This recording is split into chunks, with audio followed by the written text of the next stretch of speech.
just dive more into this topic. We hope that this webinar can provide you with either strength and knowledge on this topic or provide you with new insight that you can share, whether it's with your colleagues, your friends, your families about this important issue. We thank you for your time. Thank you, everyone. So I'm going to introduce myself and Rita and the company that we are representing today. But first and foremost, thank you all for attending. We are excited to present this very important topic to you. But my name is Mary Didia. I am the Community Relations Manager for our company. It's called Unicity Healthcare. So there are two sides to Unicity Healthcare. For those of you who are not familiar with Unicity, we specialize in private duty home care, where our certified home health aides or certified nursing assistants would be able to provide services for our clients, such as things like personal care, companion care. So of course, personal we know involves bathing, dressing, grooming, companion care involving light housekeeping, meal preparation, running errands. So really the full spectrum of care. Our aides are able to provide our clients, covering a footprint of Bergen, Essex, Passaic, Mars, Somerset, and Union counties. From there, so our owner started Unicity Healthcare about 16 years ago, and he started identifying this need that our clients were facing, and he started Unicity Senior Advisors with Rita Grandelis here. So Rita is our Director of Geriatric Care Management. Unicity Senior Advisors specializes in helping our clients and their families, if they're lucky enough to have family members, to navigate the very difficult world of aging.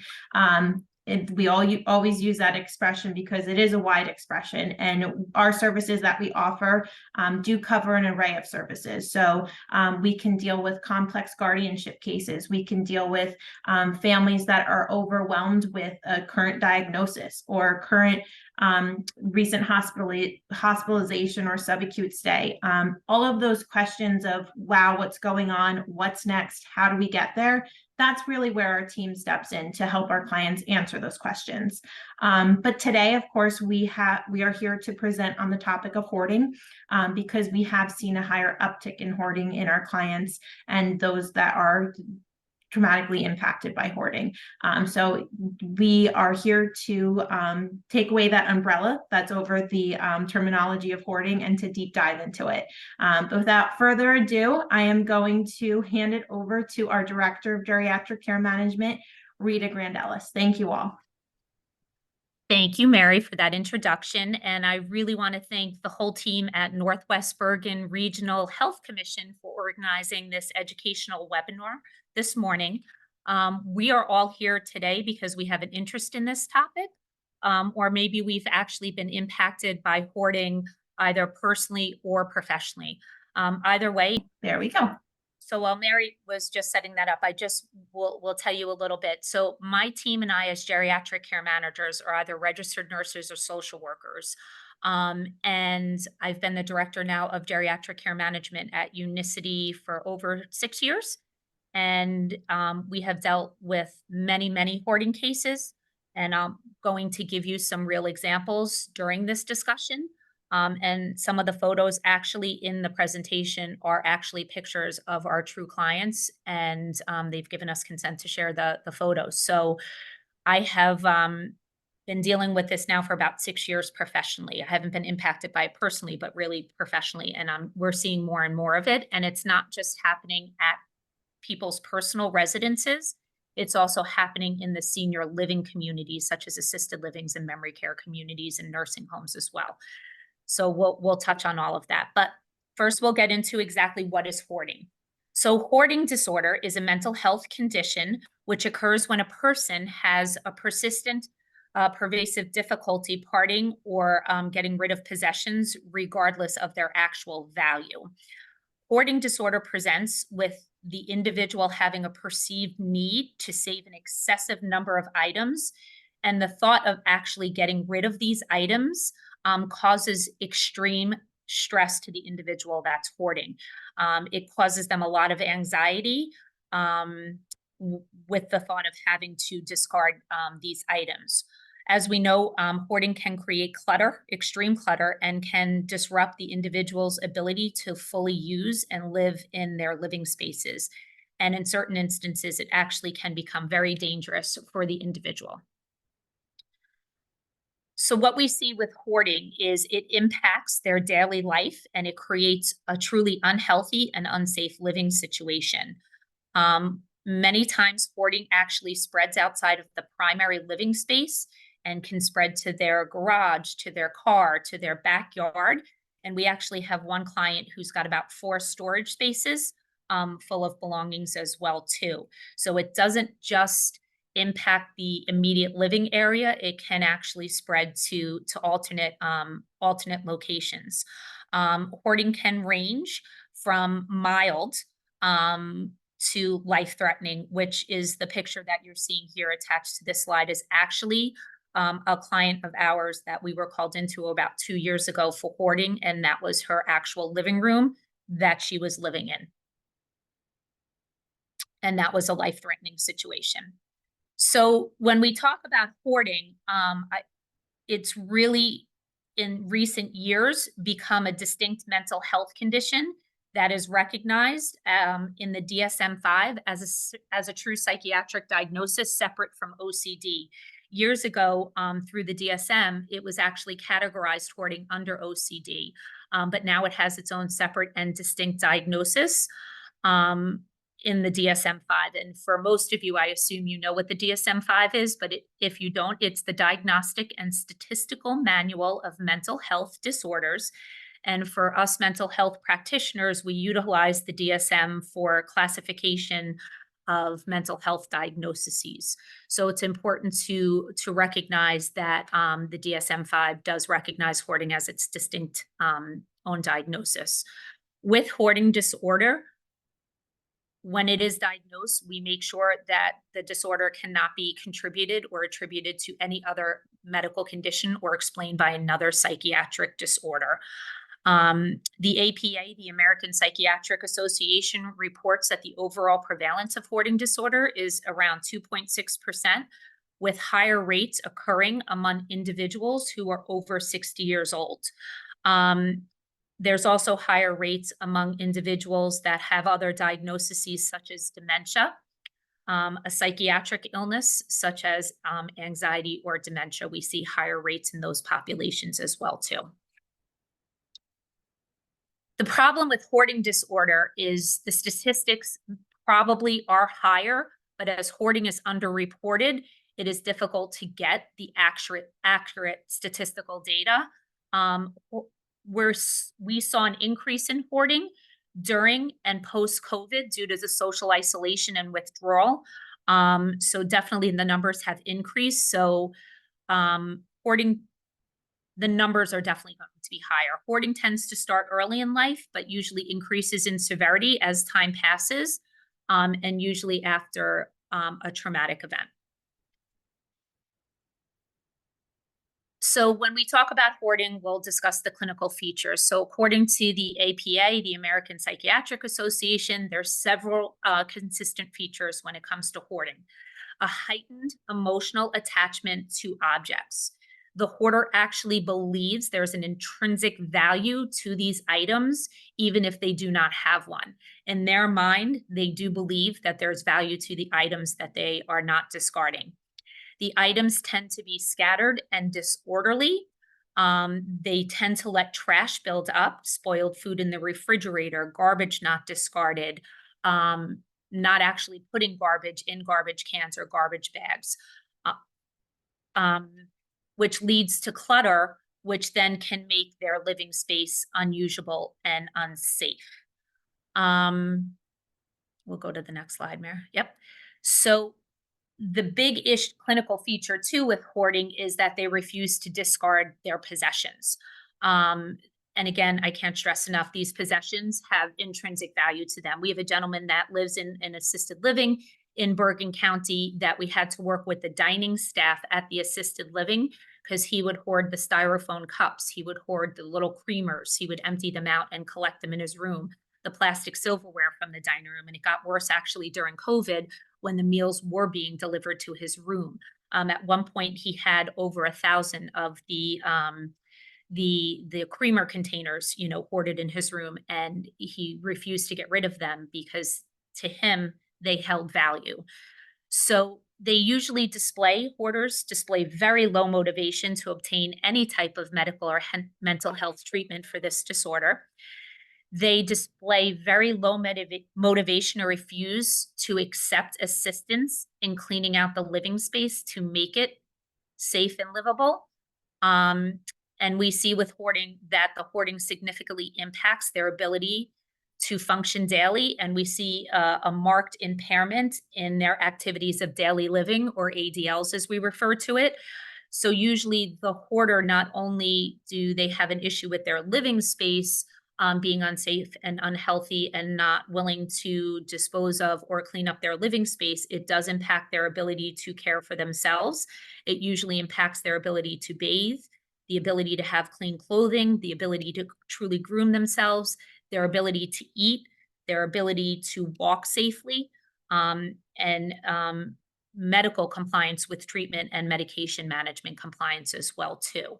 So those are, again, just clinical features of the hoarding disorder. And again, we'll continue with that. A lot of times the hoarder, when you are in their environment with them, they'll tell you that they're cleaning up, but in reality, they're just moving items from one pile to another, but truly not throwing them away or disposing of them. They usually, and you can see it, they become very stressed, anxious, and very uncomfortable with others touching their items or borrowing items. We see it very often too, that they lose important items in the clutter. It could be important paperwork. It could be a copy of their living will. It could be a copy of tax information. It could be checks.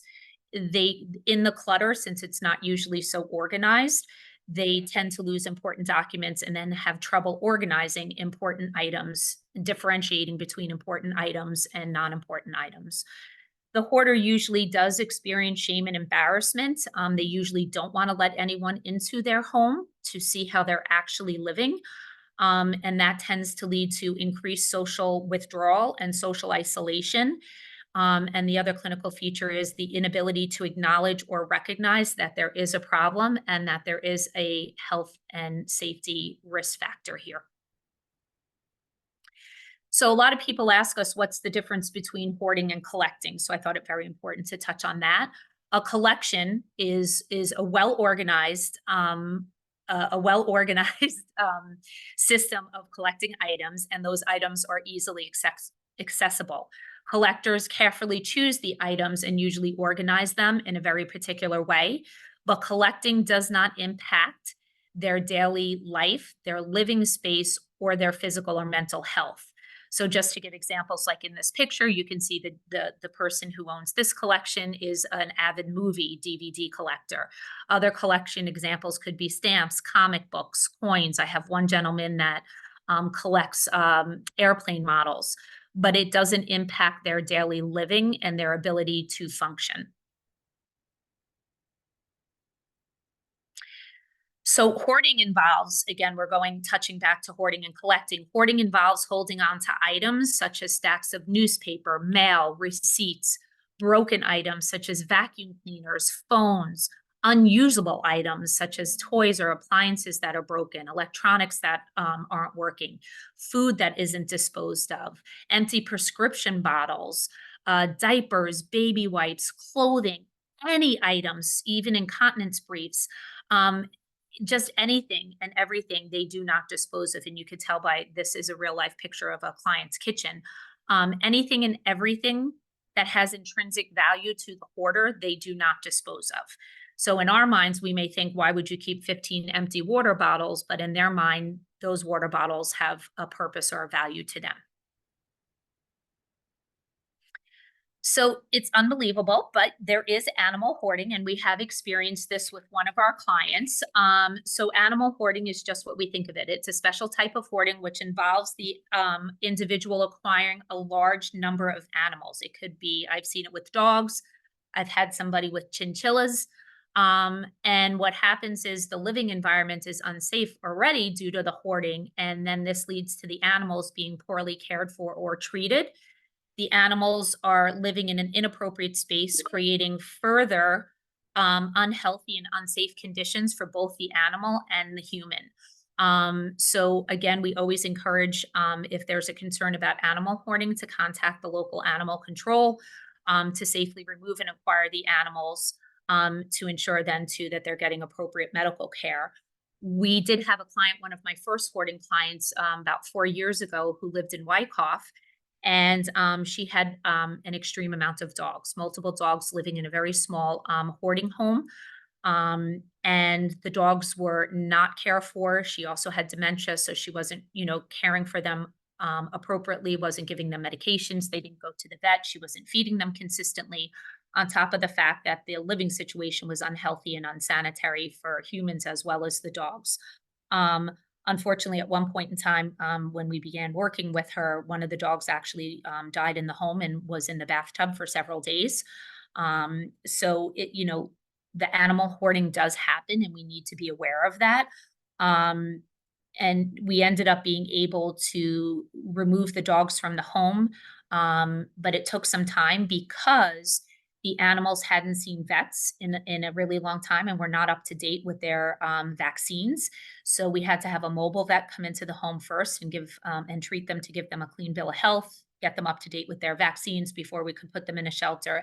And then we were able to foster most of the dogs, and they did find forever homes. So animal hoarding definitely is a big part and an aspect of hoarding in general. Financial hoarding. Again, it's not as obvious as physical hoarding or animal hoarding. It's not as obvious because it's not a hoarding of objects, but what financial hoarding encompasses is amassing a large variety of money and assets over many bank accounts and investments, but they're disorganized. The hoarder tends to forget or ignore all their financial institutions and situations, which leads to their financial situation not being managed properly. And it can put them in financial distress. So some examples can include getting checks in the mail and not cashing the checks, them just sitting there. Lost or stolen stock certificates, refusing to spend money, even though they have it, on getting support for them to help clean up their hoarding, refusing to see the doctors or spend the money to go to doctors. And it leads to disorganization of their finances.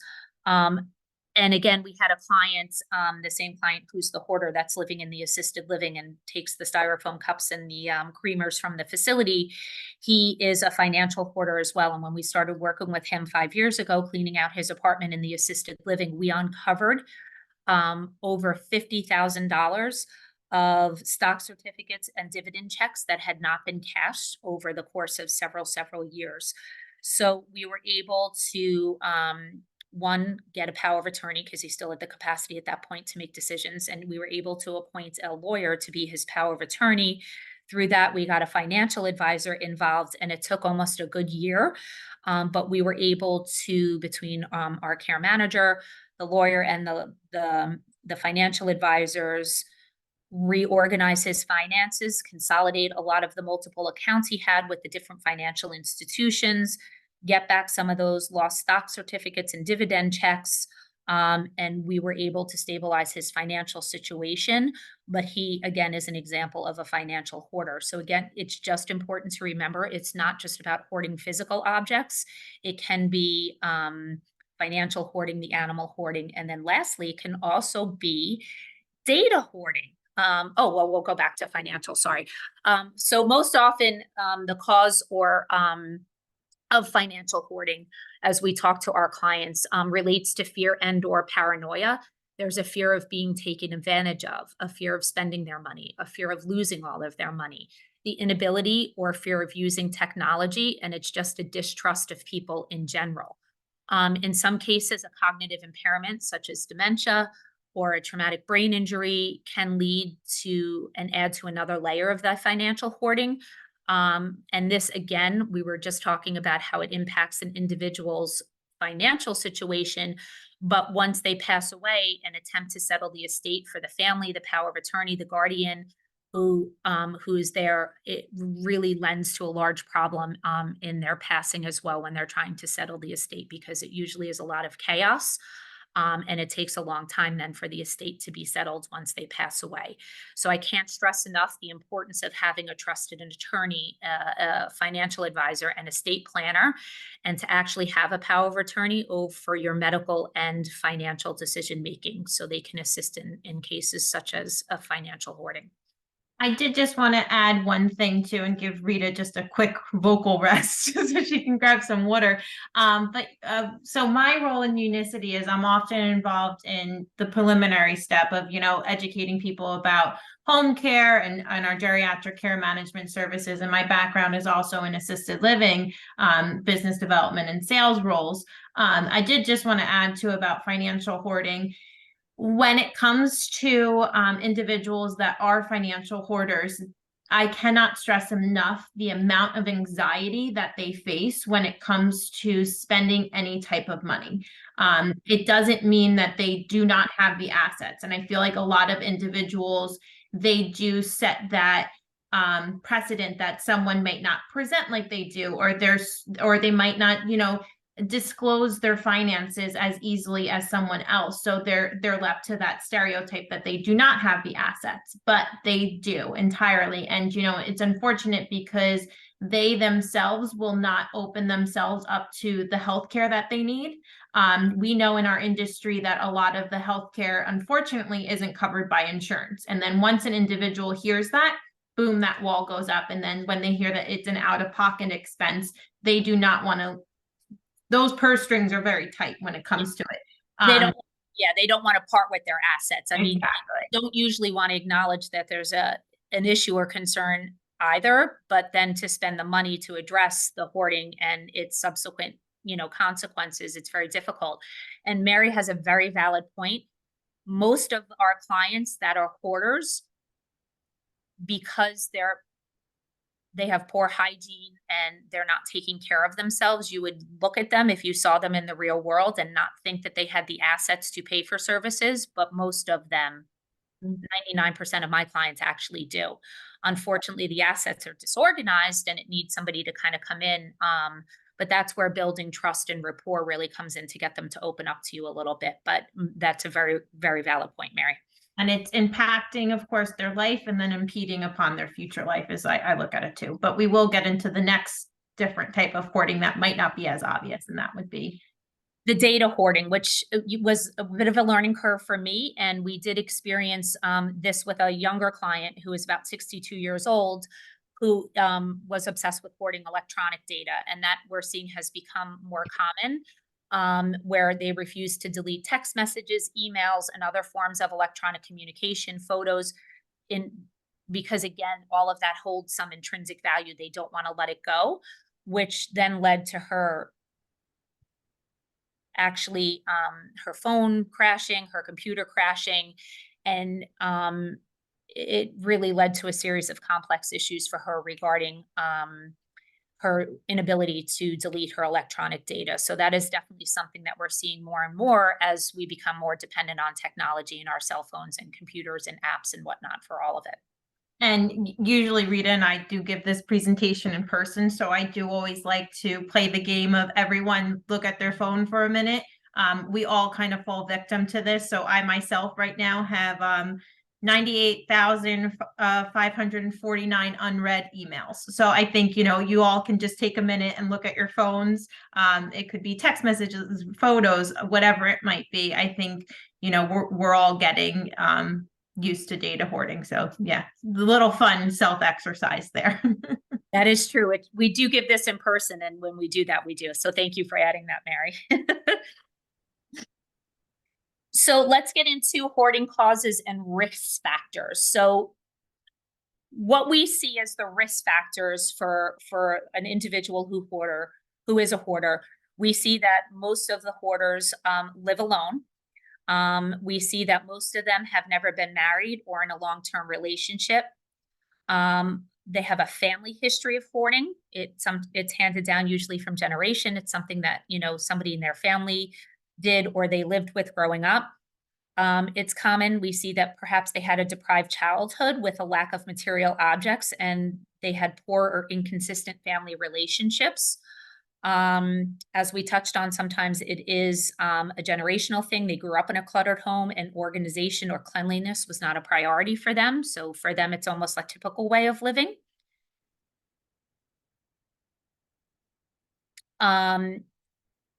We often see hoarding present with additional medical diagnoses, such as dementia. Many of our clients who are hoarders also have some sort of mild cognitive impairment or dementia. It could be some sort of traumatic brain injury due to an accident, a stroke, a subdural hematoma.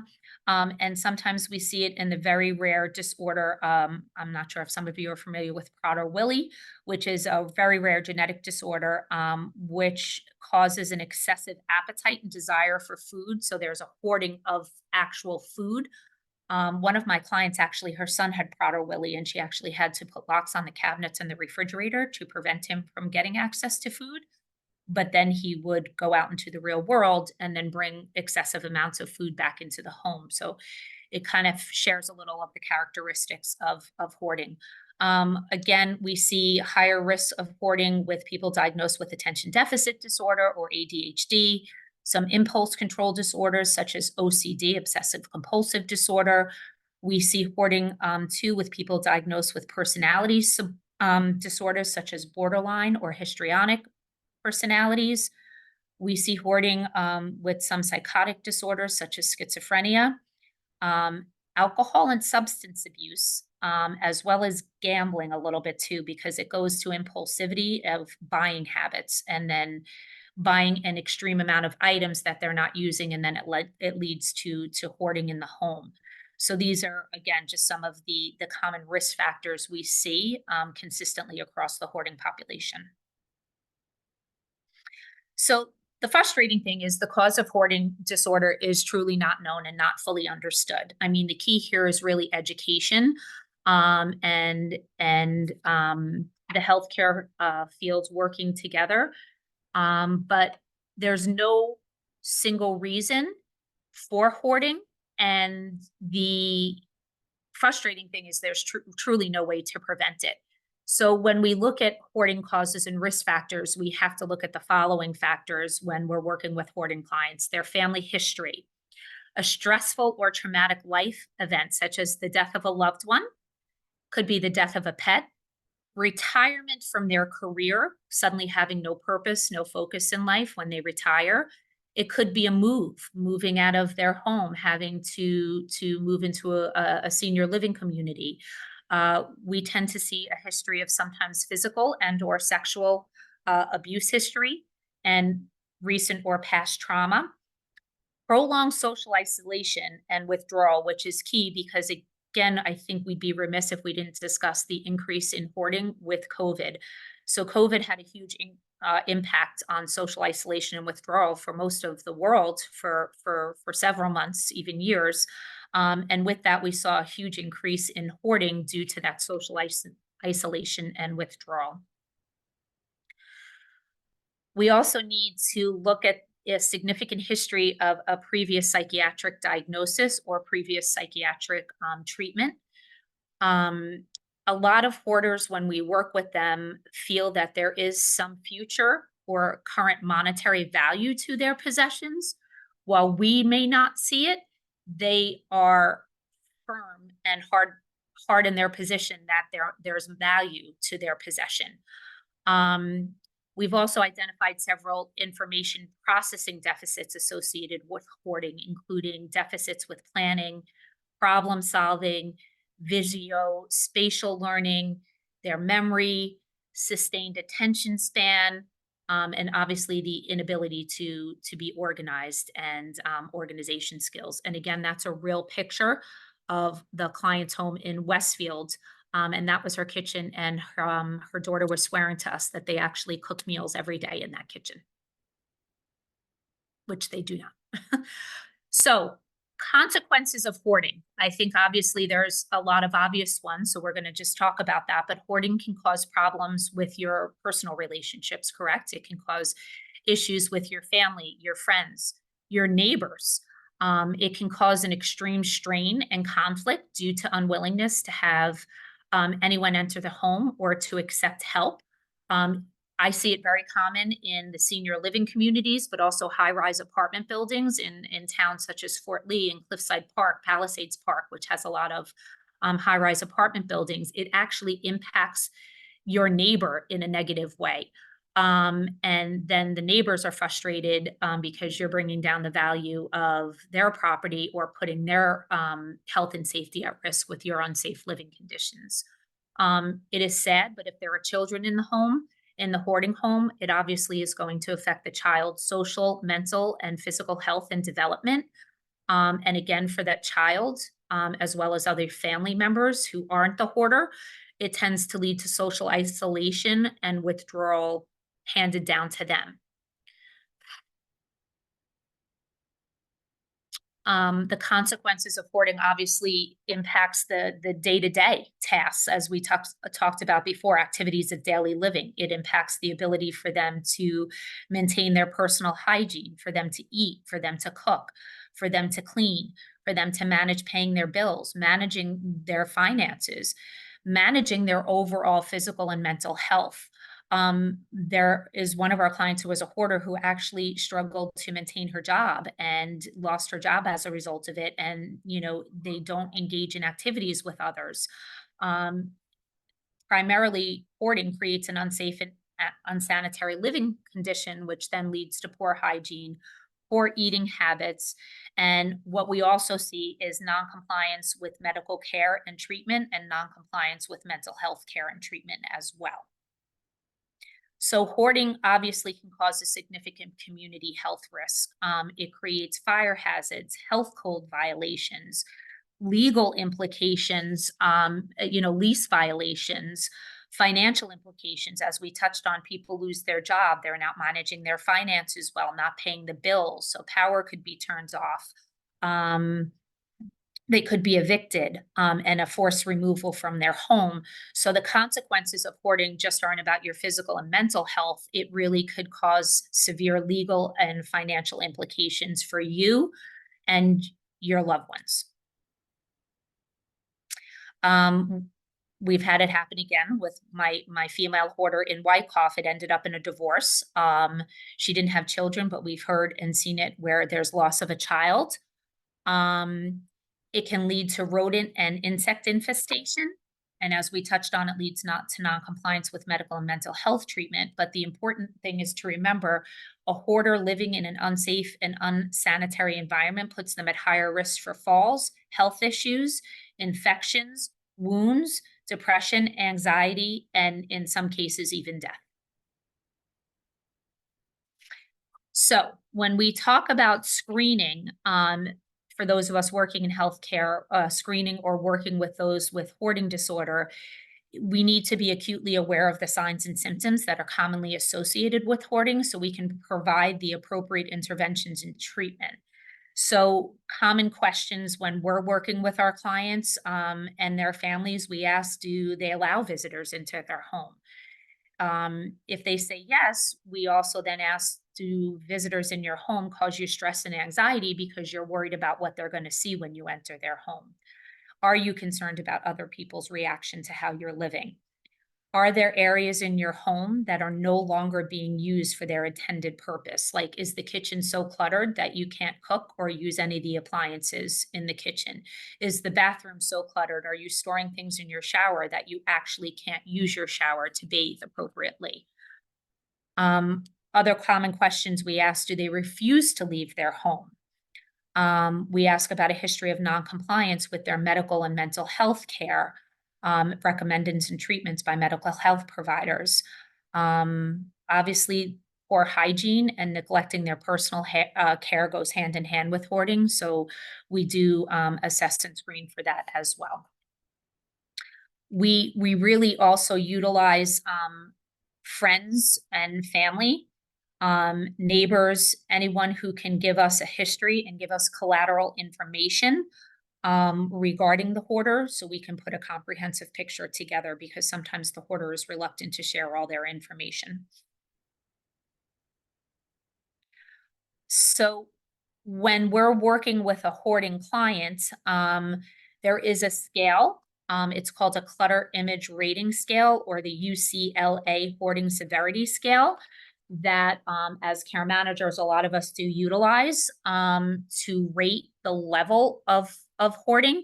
And Mary will switch to the next slide, and you guys can see kind of, it goes by 5 levels, and we look at the structure and zoning. So we look at they're living in a home. Are all the doors accessible to get in and out? Are the windows accessible?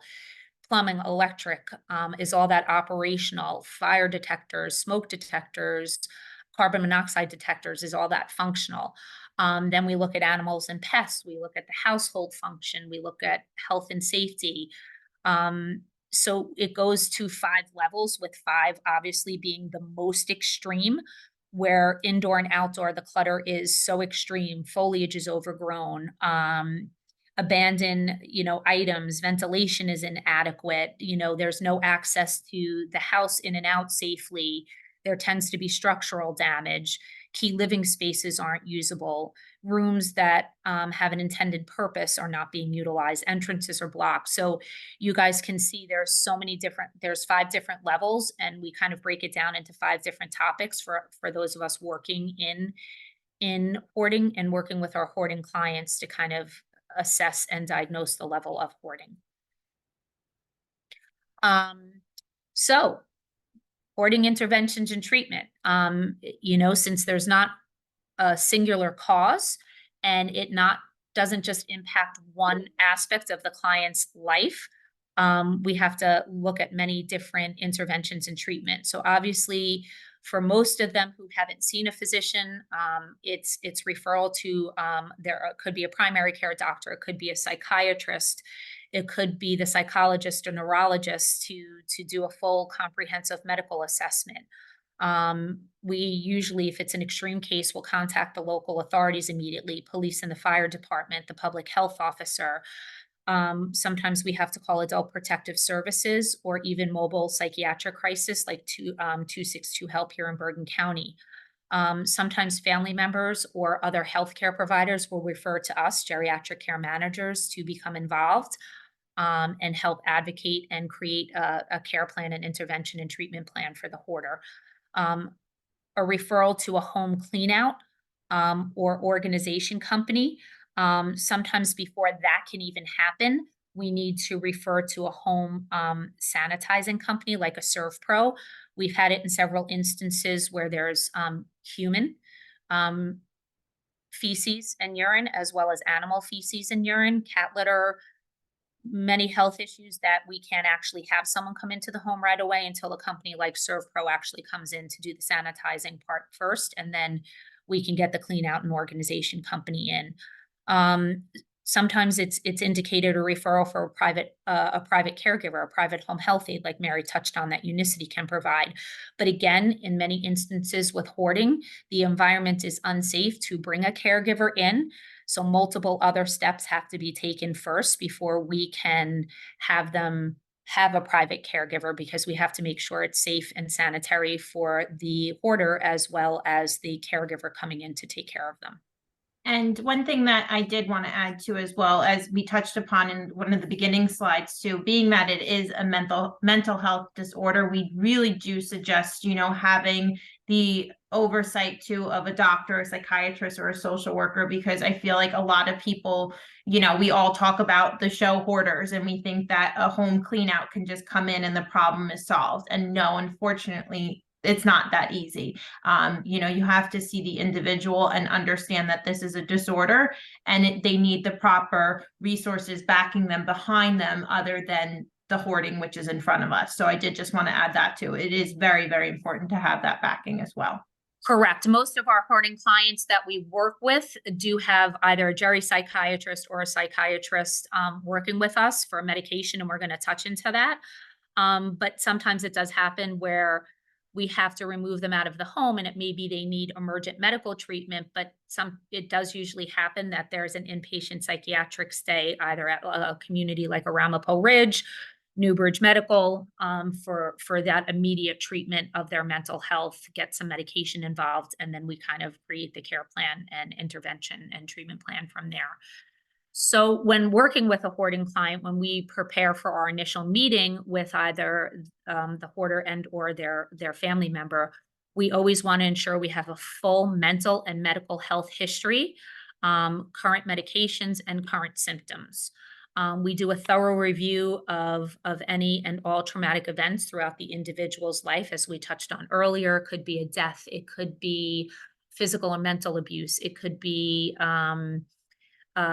retirement, it could be death of a pet, it could be they were a victim of a crime, so we really want to make sure we have a thorough history of all traumatic events throughout the individual's whole life. Any recent health changes, any new diagnoses, any new health changes like confusion, delirium, wandering, we want to get a current and accurate description of any health changes, a list of all their medications, as I said, and clear communication with family, loved ones, neighbors, whoever is going to be able to give us the full history of their behaviors and what the concerns are. We always want to know any prior treatment or interventions, possibly for the hoarding before, which may include medication, psychotherapy, and inpatient psychiatric stay. So we want to get, again, a thorough history of any previous treatment or interventions. When we're working with a hoarder, obviously our first concern when going out is to assess the immediate danger of actually staying in the hoarding situation.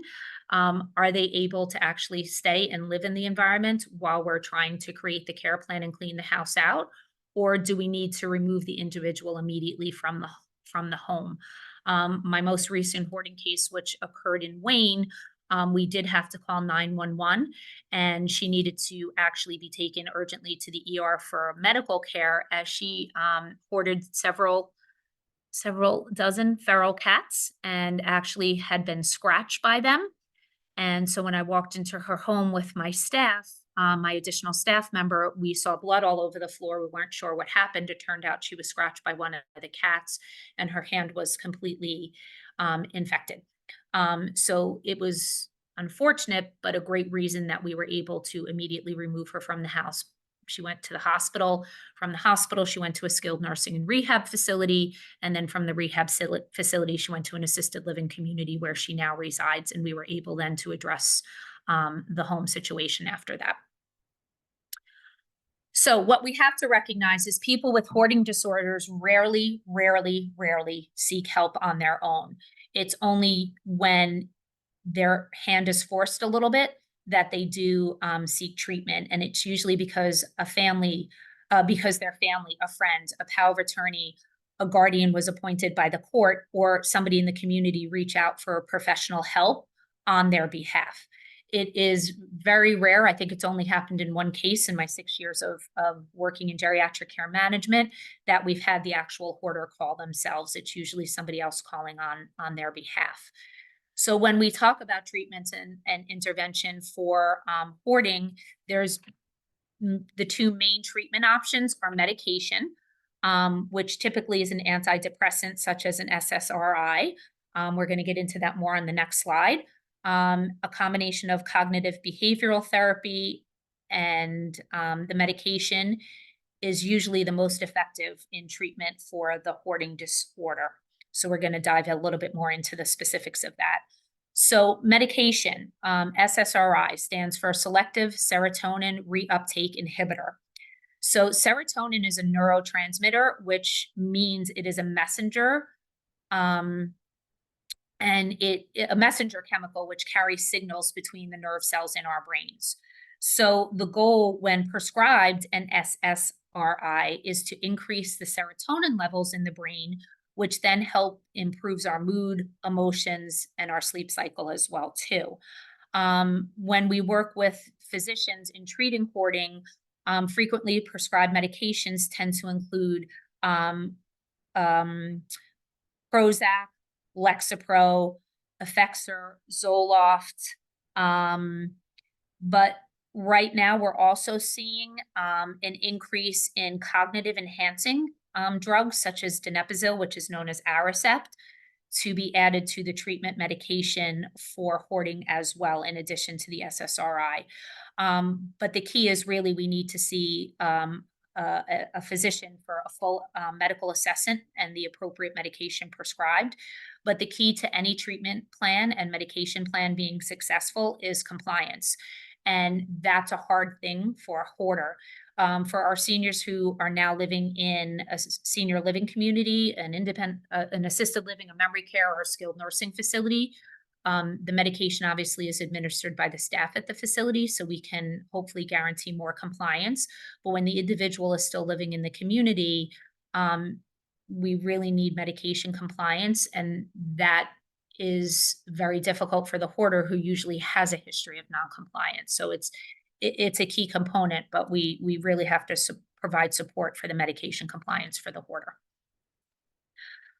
Usually too with medication, initially we need to start at a higher dose, and we need to be on the medication for a minimum of 3 to 6 months to obviously see the benefits and long-term effects of the medication.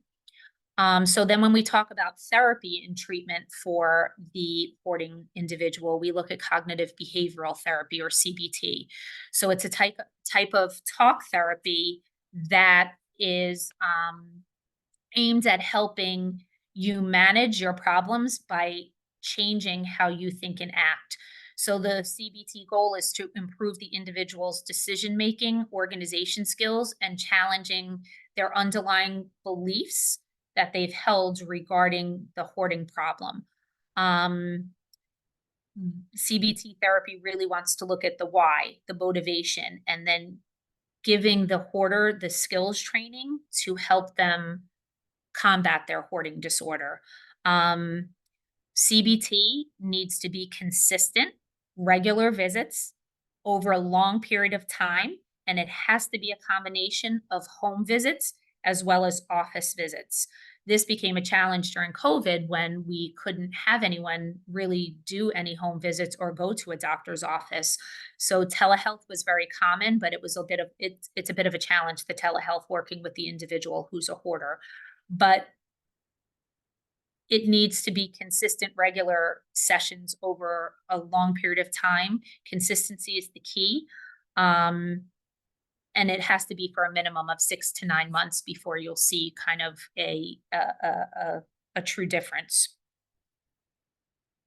So a combination of talk therapy and working on practical tasks and a plan to work on, let me start that again. So a combination of talk therapy and giving the hoarder practical tasks are the best approaches to take.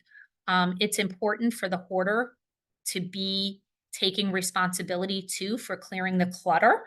Again, if we can include them in the process, because these items hold an intrinsic value to them, that is key. Most hoarders, and I'm not even a hoarder, but myself, I would not want somebody coming into my home without my consent or permission and touching all my items and discarding of whatever they think that needs to be discarded. So if and when possible, we do like to include the individual that hoards in the process of clearing the clutter if we can. Sometimes if the individual is removed from the home, that's not an option. But it's difficult, but it requires motivation, commitment, and patience on the part of the hoarder, but also the support system that we put in place. And sometimes it is very challenging for family members and friends to commit that long-term care plan for the client, for their family, for their loved one, for the client. So research is now being focused on finding maybe possibly some functional brain abnormalities and information processing deficits that appear to underlie and be consistent with the hoarding disorder. So just to touch on that briefly, they're using TMS, transcranial magnetic stimulation, which is a non-invasive procedure using magnetic fields to stimulate nerve cells in certain regions of the brain to treat and control depression, seeing as sometimes depression and hoarding go hand in hand. So they're seeing some success with that. with hoarding disorders. And they're also looking at cerebral metabolic patterns via PET scans as well, in working with hoarding clients. So as the field of neurobiology regarding hoarding is expanding, there's a lot of new and rapidly increasing information and treatment options available. So that's nice to see and hear that this field is expanding. And the key is education and collaboration between other healthcare professionals and working together. So the benefits of using a care manager in the in the hoarding treatment. So we come in and we obviously will refer to any and all appropriate necessary resources. GCM on an ongoing basis can ensure the maintenance of the treatment plan and modify the treatment and care plan as needed. Usually when care managers like myself are involved, we are the integral part of the care team and tend to be the chief care coordinator, kind of overseeing all the other professionals involved. And we can advocate on behalf of our hoarding client. The goal for us as care managers is to help improve the overall quality of life for the hoarder and improve their quality of life and those who are impacted by their hoarding. That's kind of our goal overall. It's very important to encourage a person who is hoarding to seek help. If hoarding is not addressed, if we ignore it, it will never, never go away. While it is very challenging and very frustrating for all of us who work with the hoarding population, walking away or ignoring the situation, it will not help. It'll just make the situation 10 times worse. The key here is we must be prepared for setbacks too.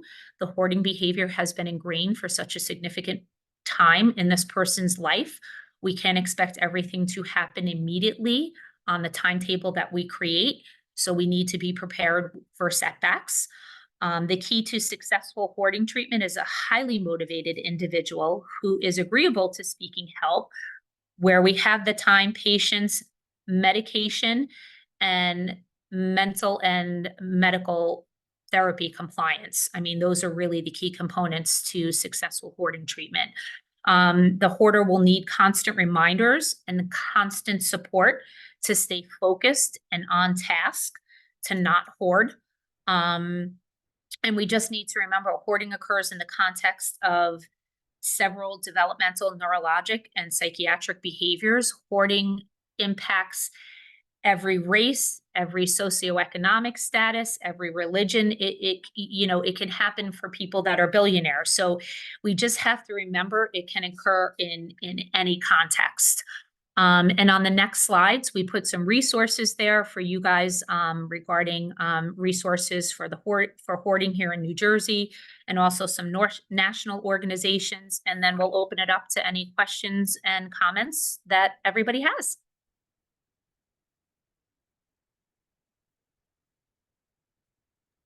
And we can share these resources too, if you have trouble jotting them down right away. But I